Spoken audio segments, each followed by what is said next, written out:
আমাদের গ্রামের বাড়ির এই ব্যালকনিটা অনেক বেশি বড় এবং অনেক বেশি খোলামেলা। এরপরেও সবসময় বন্ধ থাকে। কারণ আমরা বাড়িতেই থাকি না। শহর থেকে আমাদের গ্রামের বাড়ির দূরত্বটা বেশ কাছেই, অতটা দূরেও না।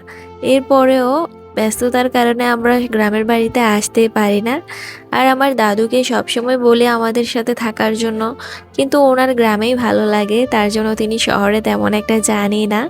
আর আমরা যখনই ছুটি পাই আমাদের গ্রামের বাড়িতে চলে আসি, কারণ এখানে আমরা যে শান্তিটা পাই সেটা শহরে পাই না।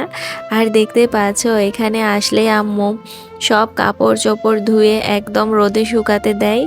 যেহেতু এখানে অনেক বেশি খোলামেলা, এখানে কাপড় চোপড় শুকিয়ে হাঁড়ি পাতিল শুকিয়ে অনেক বেশি মজা পাওয়া যায়। তার জন্য আমাদেরও অনেক বেশি ভালো লাগে। আর শাওয়ার নেওয়ার পর রোদে এসে বসতে পারি, আলাদা একটা শান্তি আছে আসলে গ্রামের বাড়িতে। যাই হোক, পরবর্তী ব্লগে দেখা হবে। আজকের মতো বিদায় নিচ্ছি, ধন্যবাদ।